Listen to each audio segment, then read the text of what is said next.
Hello student, today we will do the next question of the second exercise of linear programming. So let us start.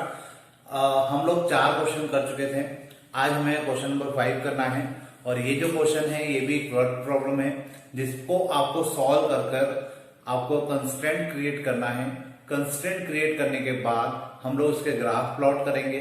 Graph plot करने के बाद हम लोग उसका feasible region पता करेंगे. फिजिबल रीजन किन पॉइंट से बाउंडेड हो रहा है हम उसके बारे में पता करेंगे और जब हमें पर्टिकुलर पॉइंट मिल जाएंगे तो फिर हम लोग उसमें ऑब्जेक्टिव फंक्शंस को फाइंड आउट करने की कोशिश करेंगे. तो देखिए क्वेश्चन नंबर 5 आपके सामने स्क्रीन पर है. इसमें दिया है a businessman has a business of swing machine and transistors. एक बिजनेसमैन है जो स्विंग मशीन और ट्रांजिस्टर्स का बिजनेस करता है. He can at most keep 30 pieces of both the things and can invest a maximum of ₹4500. अब देखिए यहाँ पे मैं क्या दिया हुआ है, शायद यहाँ पे हम टेबल ना बना पाए लेकिन हाँ टेबल के फॉर्म में इसको जरूर लिख सकते हैं. उस यहाँ पर हमें दिया गया है कि वो जो स्विंग मशीन और ट्रांजिस्टर्स का बिजनेस कर रहा है उसमें वो utmost 30 pieces both the things ही can utmost keep 30 pieces of both the things and can invest a maximum of ₹4500. वो दोनों के टोटल जो पीस है वो कितने रख सकता है 30, मतलब ये मैक्सिमम लिमिट है. और टोटल कितना इन्वेस्ट कर सकता है 4500, मतलब ये उसका टोटल मैक्सिमम अमाउंट है जो he can invest. The machine cost ₹250 पर पीस. मशीन की जो कॉस्ट है वो ₹250 पर पीस है और ट्रांजिस्टर्स की जो कॉस्ट है वो ₹100 पर पीस है. Then if the project per machine is ₹40 and per transistor is ₹25. Find the number of machine and transistors the businessman should possess so as to earn maximum profit. Find his maximum profit also. अब देखिए यहाँ पे जो question हमें दिया गया है उसी में आगे हमें क्या बोला गया है, यहाँ पर if the project जो लिखा है वो प्रोजेक्ट की जगह प्रॉफिट होना चाहिए था. उसको मशीन के ऊपर जो प्रॉफिट हो रहा है वो ₹40 का हो रहा है और जो ट्रांजिस्टर्स के ऊपर प्रॉफिट है वो ₹25 का है. अब हमें ये पता करना है find the number of machine and transistors the businessman should possess so as to earn maximum profit. उसे कितने नंबर ऑफ मशीन और कितने नंबर ऑफ ट्रांजिस्टर्स अपने पास रखना चाहिए या सेल आउट करना चाहिए ताकि उसको जो प्रॉफिट हो वो मैक्सिमम हो. Find his maximum profit also. हमें साथ में क्या पता करना है, मैक्सिमम प्रॉफिट पता भी करना है. तो देखिए हम लोग अभी तक जो क्वेश्चंस कर रहे थे उन क्वेश्चन में हम लोग पॉइंट भी पता कर रहे थे और साथ में हम लोग उनके ऊपर होने वाले प्रॉफिट को भी पता कर ही रहे थे. तो बाय डिफॉल्ट यहाँ पे हम लोग जब ऑब्जेक्टिव फंक्शन में वैल्यू को पुट करेंगे तो हमें यहाँ पर पॉइंट भी मिलेंगे और एक पर्टिकुलर मैक्सिमम वैल्यू भी मिलेगी जो कि मैक्सिमम प्रॉफिट होगा. अब हम लोग इसके ऊपर क्वेश्चन को सॉल्व करने की कोशिश करते हैं. देखिए यहाँ पर मेरे पास क्या है, एक तो मशीन है और साथ में ट्रांजिस्टर्स है.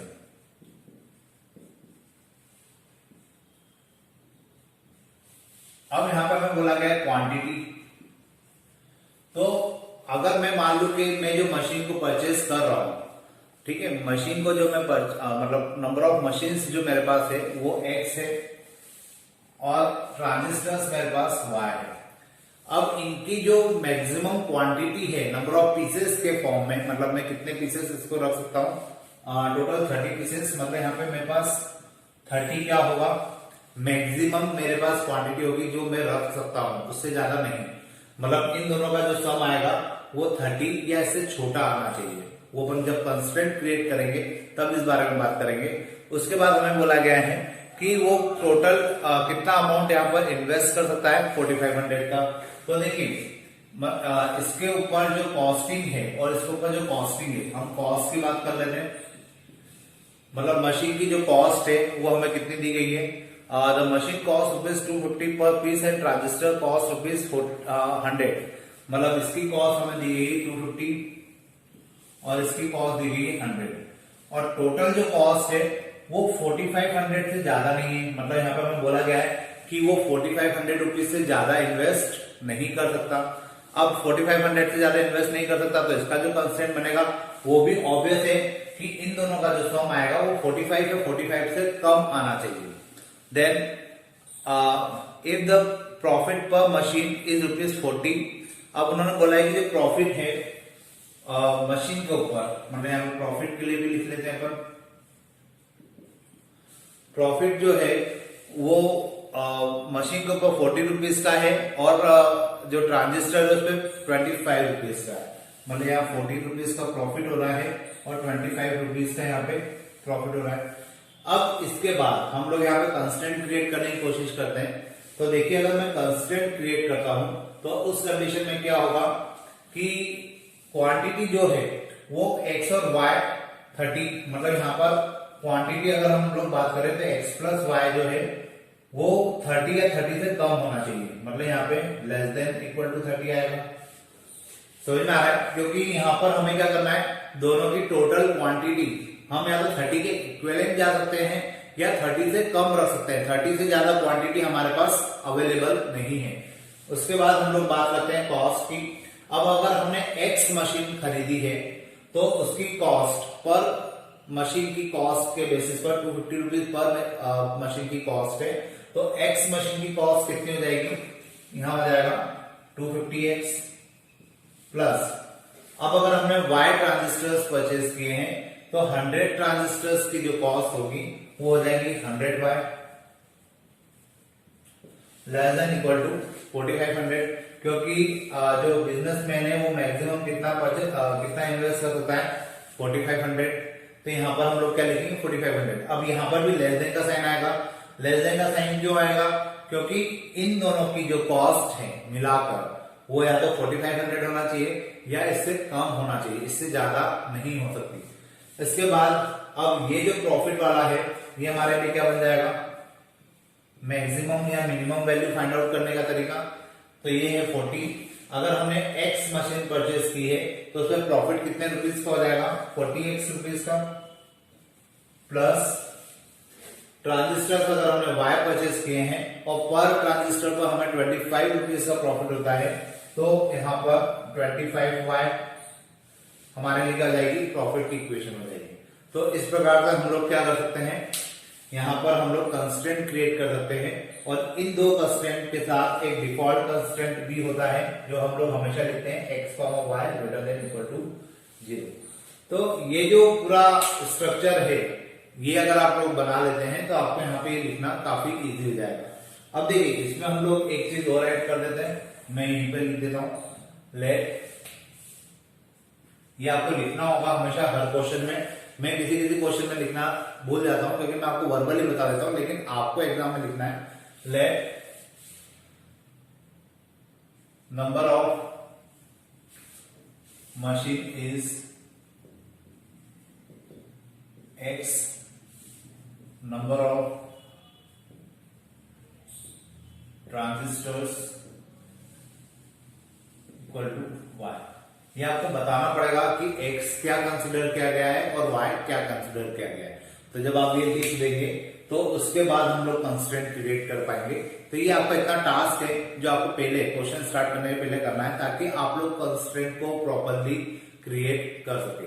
अब देखिए, अब अपन इन्हीं कंस्ट्रेंट को सॉल्व करेंगे। मैं इधर का ही मिटा देता हूं, होपफुली आपको समझ में आ गया होगा। अब ये जो कंस्ट्रेंट है इसको मैं यहां ऊपर लिखता हूं, तो एक हो जाएगा हमारे पास x plus y less than equal to 30, एक हो जाएगा 250x plus 100y less than equal to 4500। फिर एक हो जाएगा प्रॉफिट वाली जो इक्वेशन है 40x प्लस 25y और एक default constant x, y greater than equal to 0। अब यहां पर अगर हम लोग बात करें कि ये जो सेकंड कंस्टेंट है, ये सेकंड कंस्टेंट को अगर हम लोग मतलब क्योंकि 250, 100 बाय 4500 है, आप लोग चाहे तो इसको डायरेक्टली सॉल्व कर सकते हैं, कोई दिक्कत नहीं है। लेकिन अगर हम लोग इस कंस्टेंट को थोड़ा सा छोटा करते हैं, अब छोटा कैसे करेंगे, तो यहाँ पे हम लोग क्या करेंगे, किसी पर्टिकुलर नंबर से डिवाइड कर देंगे जो पूरी इक्वेशन पूरे कंस्टेंट को डिवाइड करता होगा, तो वो कंस्टेंट थोड़ा सा छोटा हो जाएगा। मतलब मैं अगर इसको पहले तो किससे डिवाइड कर सकते हैं, हम लोग 50 से डिवाइड कर देते हैं। 50 से डिवाइड करेंगे तो कितना आ जाएगा, 50 से डिवाइड करते आ जाएगा 5x प्लस जो जाएगा 2y यहाँ आ जाएगा 50 से अगर इसको डिवाइड करेंगे तो ये आएगा 90। 4500 को अगर आप 50 से डिवाइड करेंगे तो ये हो जाएगा 90, तो मतलब हमने सही लिखा है। तो अब मेरे पास ये जो कंस्टेंट है वो कुछ ऐसा बन जाएगा। अब मैं इन्हीं कंस्टेंट को सॉल्व करता हूं। तो देखिए, सबसे पहले हम लोग x प्लस वाई ले लेते हैं और इसको इक्वल टू मानते हुए 30 लिख देते हैं। अब इसके बाद हम लोग एक बॉक्स क्रिएट करेंगे इसके लिए, ये x और ये y। जब हमने x को 0 रखा तो y 30 आ जाएगा, y को 0 रखा तो x 30 आ जाएगा। तो उस कंडीशन में हमारे पास जो कोऑर्डिनेट होंगे 0,30 और 30,0 हो जाएंगे। उसके बाद हम लोग सेकंड कंस्टेंट इसको लेके चलेंगे, इसको लेने के बजाय इसको लीजिए, क्वेश्चन इजी हो जाएगा। यहां पर आप लोग लिखेंगे 5x plus 2y equal to 90। और अगर इसके लिए बॉक्स बनाए,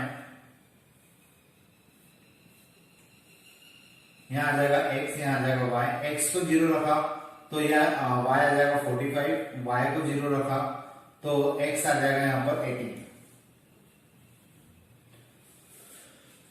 तो जो कोऑर्डिनेट होंगे, कोऑर्डिनेट विल बी 0,45 एंड 18,0। तो इस प्रकार से हमारे पास कोऑर्डिनेट भी आ जाएंगे। अब हम लोग इसके लिए ग्राफ प्लॉट करते हैं। तो देखिए, ग्राफ प्लॉट करना है अगर मुझे, तो मैं इसको यहां कर देता हूं। सबसे पहले 0,30, तो 0,30 में यहां कंसिडर कर लेता हूं और 30,0, this point will be here 30,0।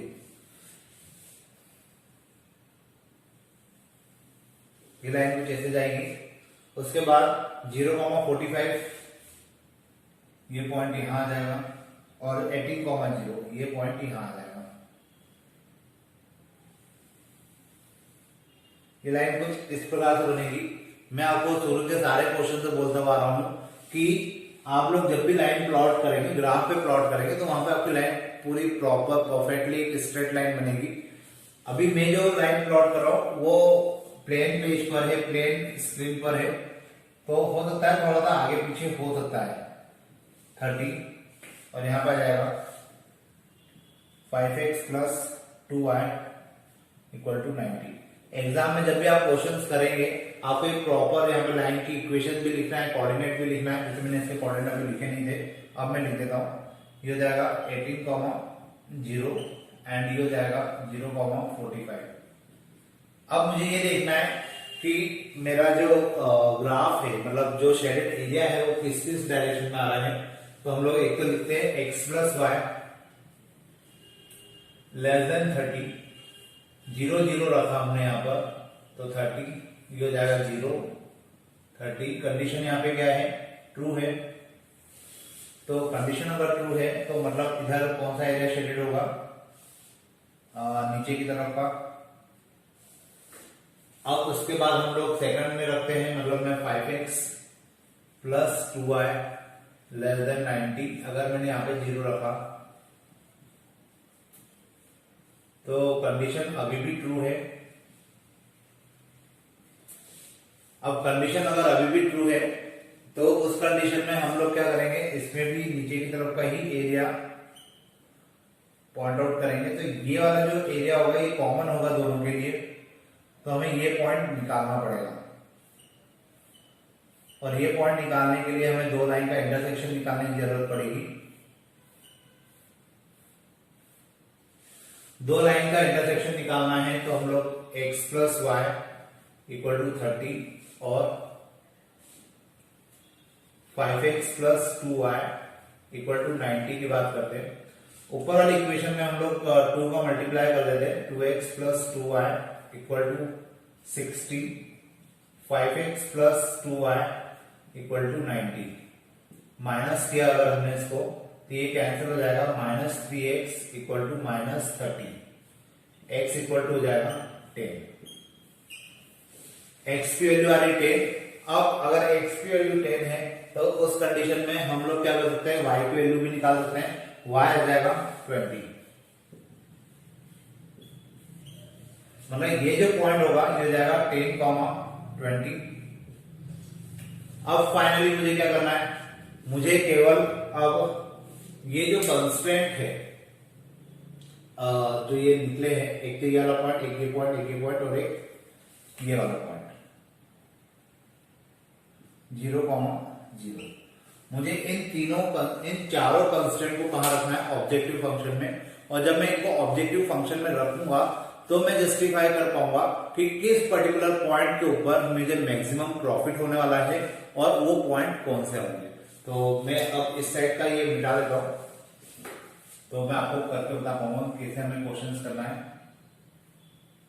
इसको मिटा देते हैं।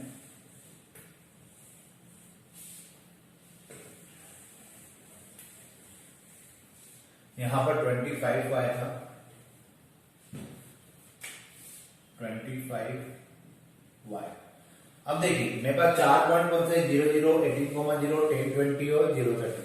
तो हम लोग सबसे पहले किसके लिए बात करते हैं, 0, 0 के लिए। P इक्वल टू हो जाएगा 40 इंटू 0 प्लस 25 इंटू 0, और ये आ जाएगा 0 प्लस 0 मतलब 0। उसके बाद हम लोग बात करते हैं 18,0 के लिए। For 18,0 P will be 40 into 18 plus 25 into 0, ये हो जाएगा 720 प्लस 0 मतलब आ जाएगा 720। अब मुझे 2 पॉइंट और लेना है, तो उनके लिए मैं यहां पे बना लेता हूं।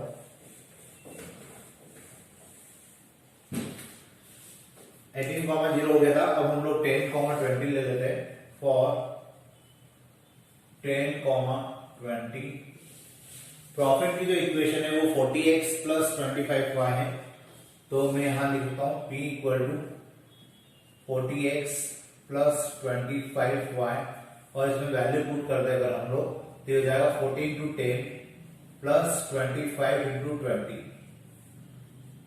P इक्वल टू 400 प्लस 500, मतलब यहां पे P आ जाएगा आपके लिए 900। अब उसके बाद लास्ट पार्ट है 0,30, तो यहां हम लिख लेते हैं फॉर 0,30। 0,30 अगर हम लोग P में रखेंगे तो यहां आ जाएगा P equal to 40 into 0 plus 25 into 30।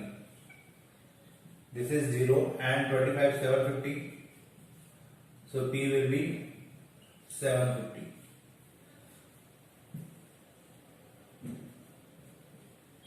अब देखिए मेरे पास 4 वैल्यू कौन से आ रही है, एक तो 0 आ रहा है, एक 720 आ रहा है, एक 900 आ रहा है और एक 750 आ रहा है।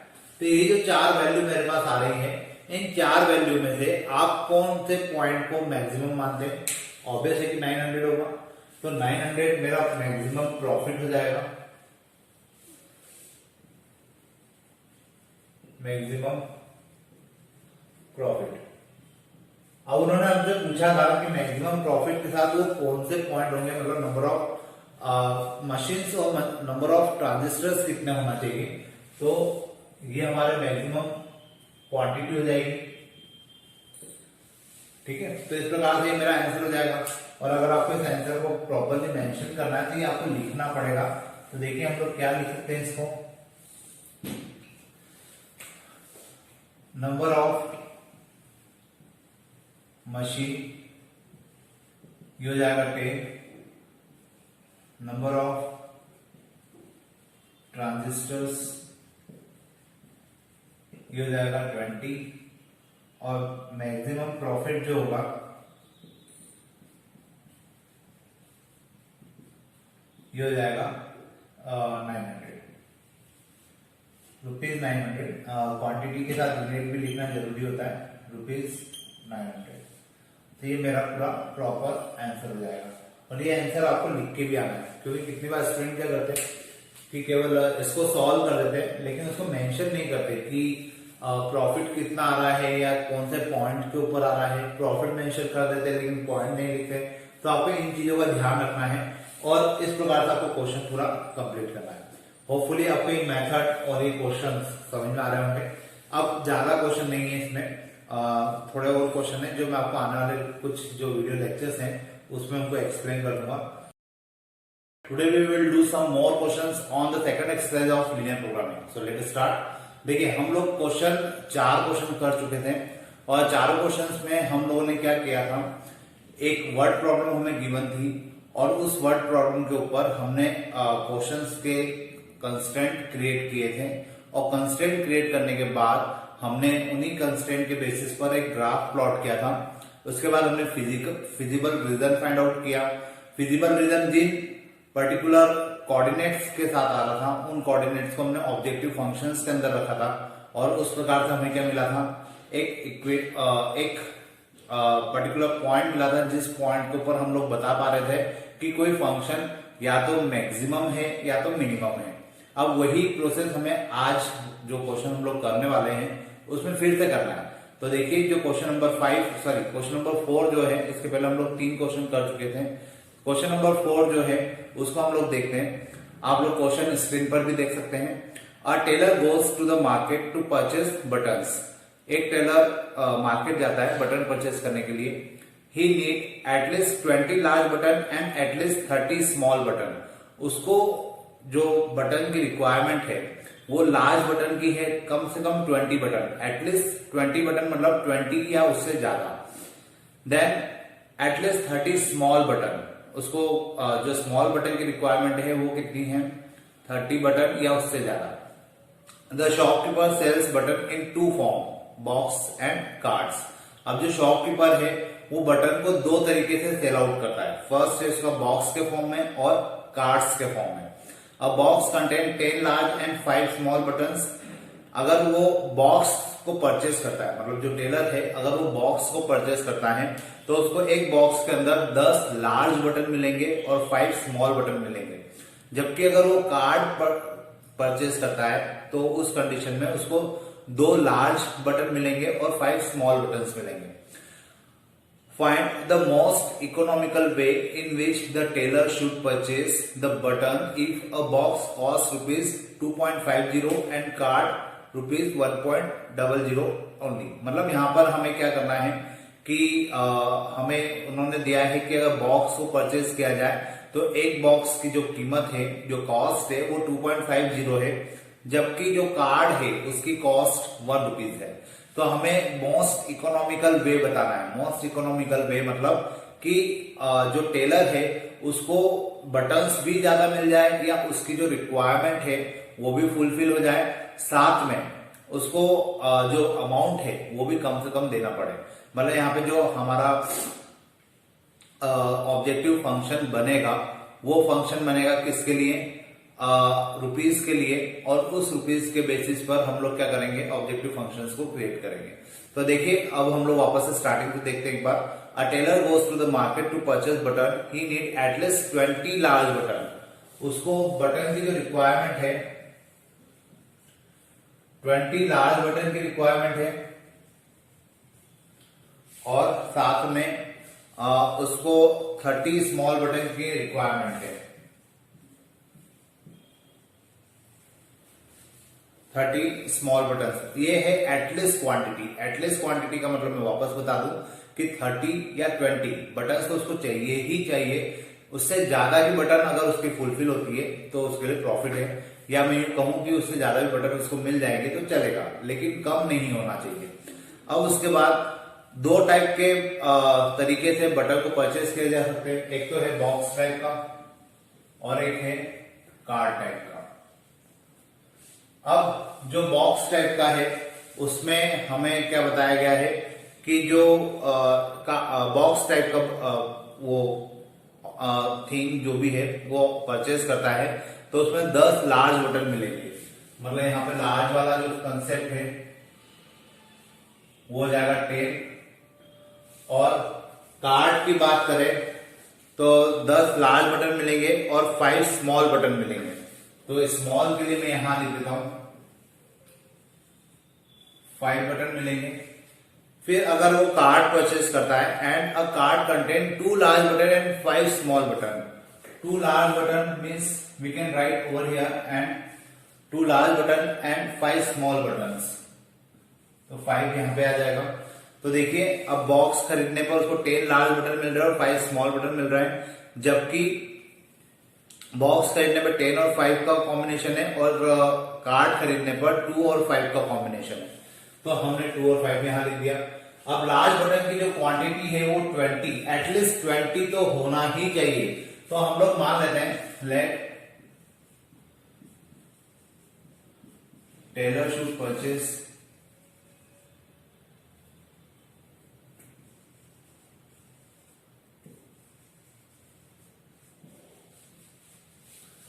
X box and Taylor should purchase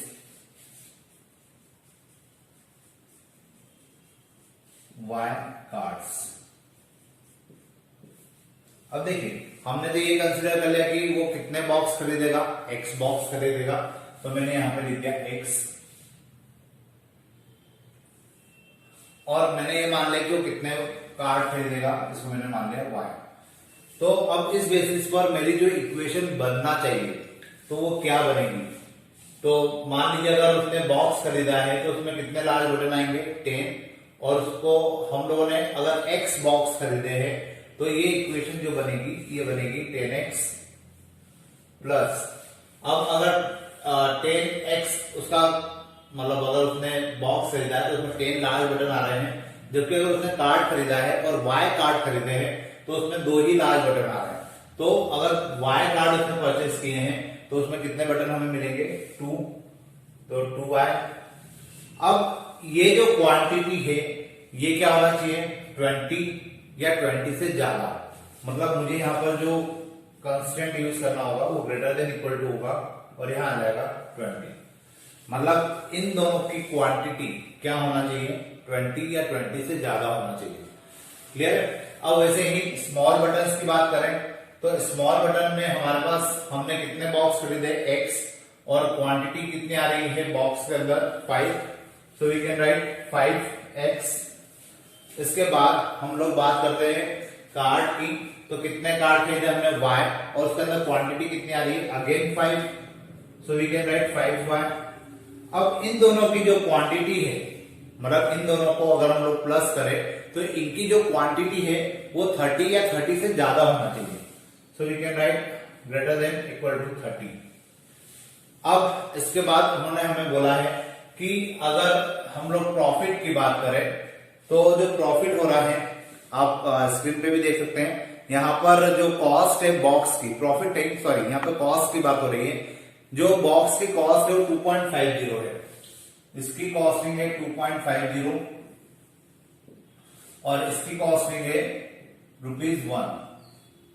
तो हमें मोस्ट इकोनॉमिकल वे पता करना है जिसके अंदर जो भी टेलर है उसको उसकी रिक्वायरमेंट भी फुलफिल हो जाए और उसको अमाउंट भी कम से कम पे करना पड़े। तो हमने माना कि हमने X बॉक्स खरीदे हैं, तो X बॉक्स अगर खरीदे हैं और पर बॉक्स की कॉस्ट कितनी है 2.50, तो कॉस्टिंग ऑफ बॉक्सेस कितनी हो जाएगी 2.50X प्लस, और अगर हमने Y कार्ड खरीदे हैं, Y कार्ड को परचेस किया है और पर कार्ड की जो कॉस्टिंग है वो ₹1 है, तो उस कंडीशन में Y कार्ड्स की कॉस्टिंग कितनी जाएगी Y, और यही क्या होगा मेरे लिए ऑब्जेक्टिव फंक्शन। अब मुझे इसी को क्या करना है मिनिमाइज करना होगा, क्योंकि हम लोग जब भी प्रॉफिट की बात करते हैं तो प्रॉफिट को तो हम मैक्सिमाइज करते हैं क्योंकि हमें प्रॉफिट मैक्सिमाइज होना चाहिए, लेकिन जब भी हम लोग कॉस्टिंग की बात करते हैं तो कॉस्टिंग क्या होना चाहिए मिनिमम होना चाहिए। तो ऑब्वियस है कि मैं इसको क्या करना चाहूंगा मिनिमाइज करना चाहूंगा, और मिनिमाइज करना चाहूंगा तो उस कंडीशन में ये क्या होना चाहिए यहाँ पे इसकी वैल्यू क्या होना चाहिए मिनिमम आना चाहिए। तो देखिए अब आपको ये इक्वेशंस होपफुली समझ में आ गई होगी कि मैंने ये कंस्टेंट कैसे बनाए। डिफॉल्ट कंस्टेंट जो होते हैं वो X, Y ग्रेटर देन 0 होते हैं। आप इसको हमेशा यूज कर सकते हैं क्योंकि हम लोग जो भी ग्राफ प्लॉट करते हैं वो फर्स्ट क्वाड्रेंट में ही प्लॉट होता है। अब मैं इधर का इंडिया देता हूं, होपफुली आपको ये सब समझ में आ गया होगा। तो अब हम लोग इसके ऊपर ग्राफ को प्लॉट करना स्टार्ट करते हैं। अब प्रोसेस वही है जो आप लोगों ने पढ़ी थी और हम लोग काफी टाइम से पढ़ते हुए भी आ रहे हैं। देखिए मैं इसको यहां लिख देता हूं, 10x plus 2y greater than equal to 20, then 5x plus 5y greater than equal to 30। Profit की जो प्रॉफिट नहीं, कॉस्ट की जो इक्वेशन है 2.50x plus y, then x comma y जो डिफॉल्ट कंस्ट्रेंट है उसको हमने यहां लिख दिया है। अब इसके बाद हम लोग इसको सॉल्व करना स्टार्ट करते हैं। 10x plus 2y is equal to 20। इसके लिए अगर हम लोग एक बॉक्स बना लें, ये हो जाएगा x, ये हो जाएगा y। x की जगह हमने रखा 0 तो y इज 10,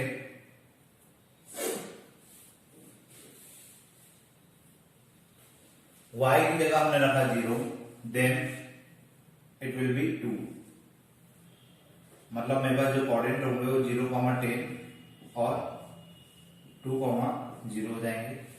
इसके बाद हम लोग सेकंड कंस्ट्रेंट की बात करते हैं and it is 5x plus 5y greater than equal to 0, greater than equal to 30। हम इसको इक्वल के फॉर्म में लिख के करेंगे।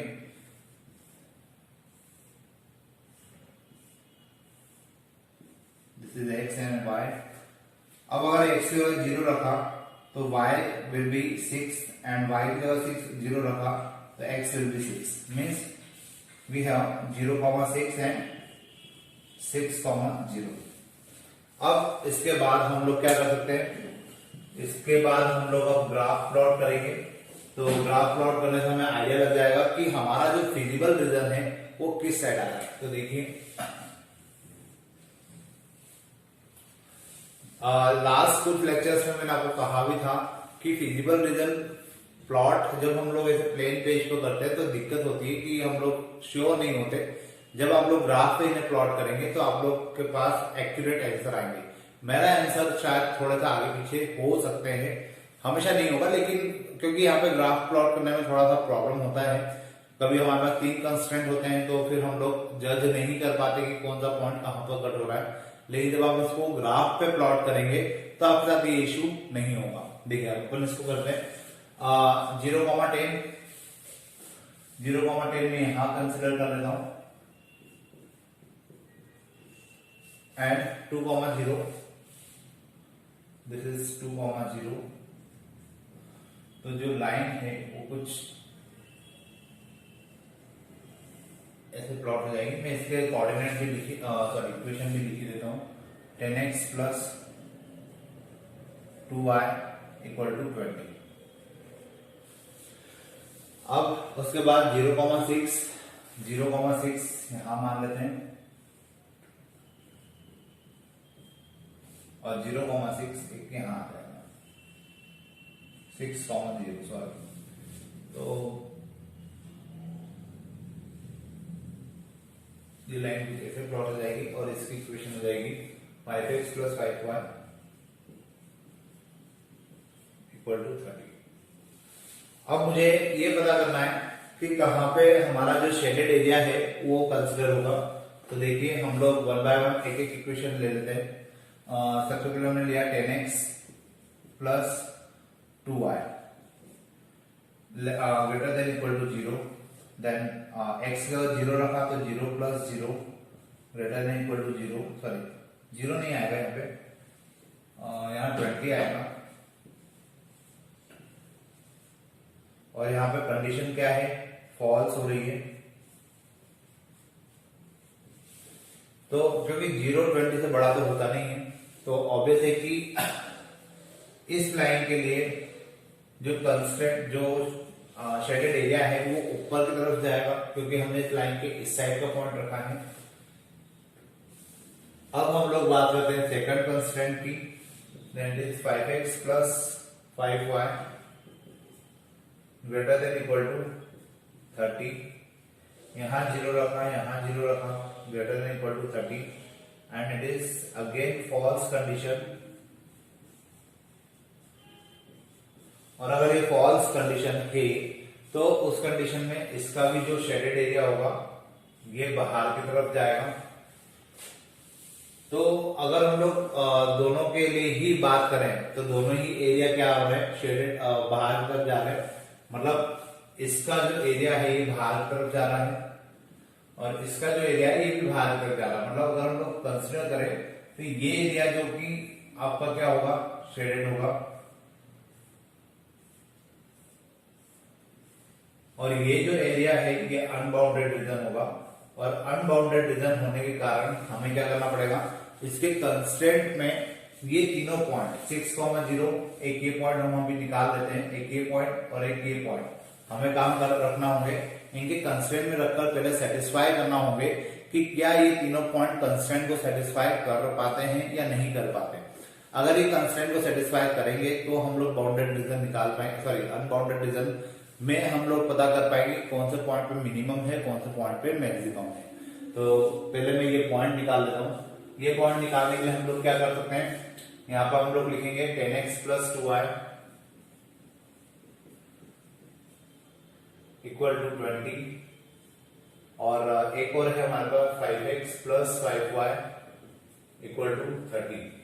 इसमें हम लोग 2 का मल्टीप्लाई कर लेते हैं, 10x + 2y = 20 and this is 10x + 10y = 60। दोनों को माइनस करते हैं तो हमें यहाँ पर -8y मिलेगा और यहाँ मिलेगा 40 माइनस का y विल बी 5। y अगर 5 है तो 5 हम लोग यहाँ पे रख देते हैं, ये हो जाएगा 10 यहाँ जाएगा तो 10 हो जाएगा, x की वैल्यू हो जाएगी 1। मीन्स ये जो कोऑर्डिनेट आ रहा है ये आ रहा है 1,5।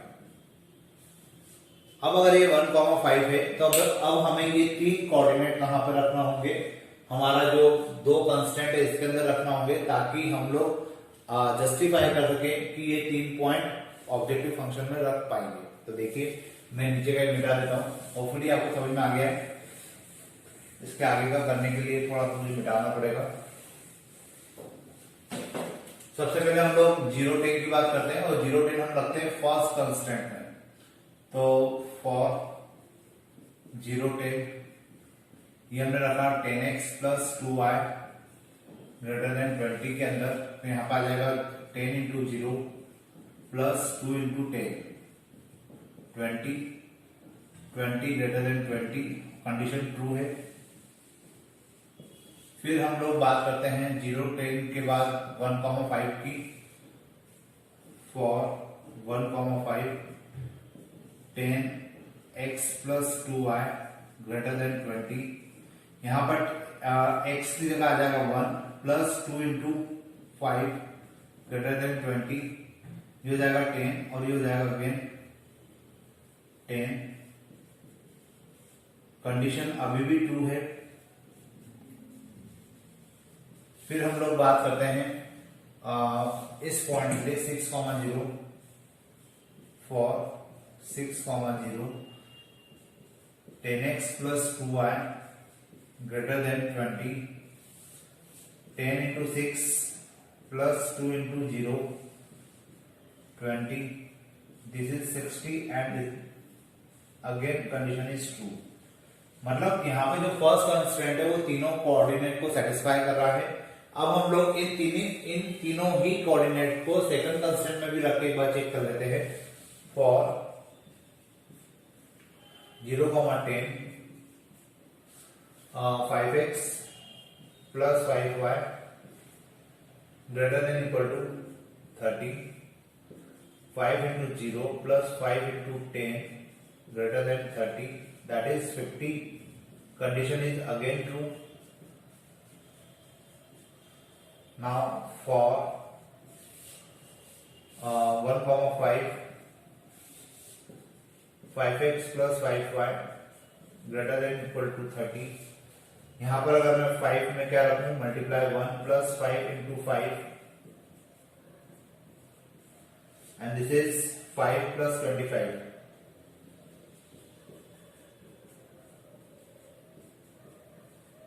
that is 30। Condition is again true. तो 2 कंस्टेंट पे तो कंडीशन ट्रू हो रही है। अब मैं ग्राफ को मिटा देता हूं क्योंकि उसकी जरूरत नहीं है फिलहाल हमें।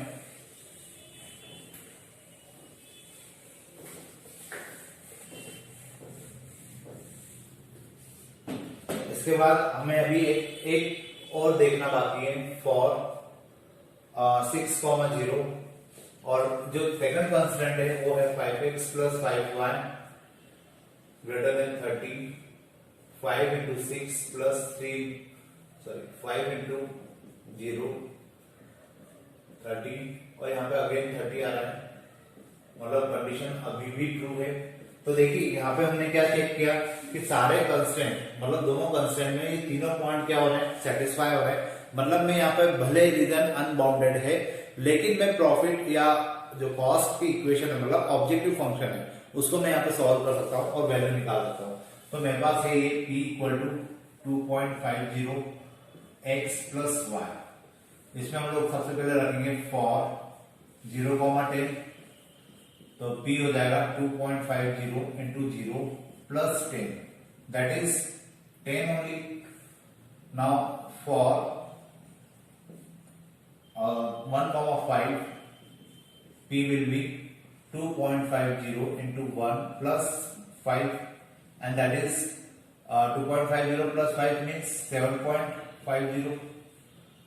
For next point is 6,0, so p will be 2.50 into 6 plus 0, and it is 5, 15, that is 15। तो अगर मैं यहाँ पे बात करूं इसकी रुपीज में, तो 10 निकला, एक 7.50 निकला, एक 15 निकला। तो यहाँ पर सबसे मिनिमम कॉस्ट किस पर्टिकुलर पॉइंट पर आ रही है, हम लोग वो देखने की कोशिश करते हैं। तो देखिए यहाँ पे जो मिनिमम कॉस्ट आ रही है, most economical way for purchasing